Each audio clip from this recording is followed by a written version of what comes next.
প্রতীক্ষা, রফিক আজাদ। এমন অনেক দিন গেছে, আমি অধীর আগ্রহে অপেক্ষায় থেকেছি হেমন্তে পাতা ঝরার শব্দ শুনব বলে। নিঃশব্দে অপেক্ষা করেছি বনভূমিতে, কোনো বন্ধুর জন্যে কিংবা অন্য অনেকের জন্যে। হয়তোবা ভবিষ্যতেও অপেক্ষা করব, এমন অনেক দিনই তো গেছে।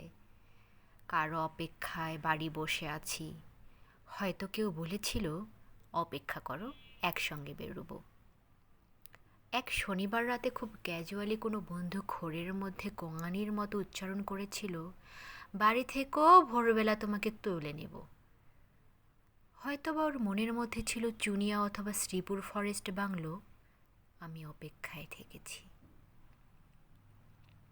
যুদ্ধের অনেক আগে একবার আমার প্রিয় বন্ধু অলোক মিত্র ঠাট্টা করে বলেছিল, জীবনে তো কিছুই দেখলি না নুব্জপিঠ পাঠশালা ছাড়া, চল তোকে দিনাজপুর নিয়ে যাব। কান্তজির মন্দির ও রামসাগর দেখবি, বিরাট গোলাকার চাঁদ মস্ত ভোলা আকাশ দেখবি, পলা ও অধিয়াদের জীবন দেখবি। গল্প টল্প লেখার ব্যাপারে কিছু অবদান পেয়ে যেতেও পারিস। তৈরি থাকিস, আমি আসবো।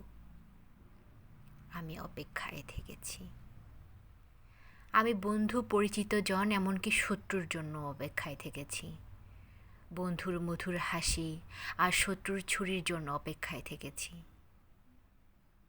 কিন্তু তোমার জন্য আমি অপেক্ষায় থাকবো না, প্রতীক্ষা করব। প্রতীক্ষা শব্দটি আমি শুধু তোমারই জন্যেই খুব যত্নে বুকের তোরঙ্গে তুলে রাখলাম। অভিধান শব্দ দুটির কোনো আলাদা মানে নেই, কিন্তু আমরা দুজন জানি ওই শব্দের মধ্যে পার্থক্য অনেক।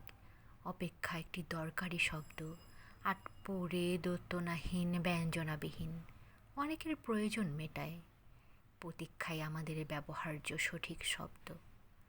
অনুমান অপর শব্দটি আমাদের ব্যবহারের অযোগ্য। আমরা কি একে অপরের জন্য প্রতীক্ষা করব না? আমি তোমার জন্য পথে প্রান্তে অশ্বথের মতো দাঁড়িয়ে থাকব, ওই বৃক্ষ অনন্তকাল ধরে যোগ্য প্রতীকের জন্য প্রতীক্ষামান। আমাকে তুমি প্রতীক্ষা করতে বলো, আমি ঠাঁই দাঁড়িয়ে থাকবো অনর বিশ্বাসে। দাঁড়িয়ে থাকতে থাকতে আমার পায়ে শেকড় গজাবে, আমার প্রতীক্ষা তবু ফুরবে না।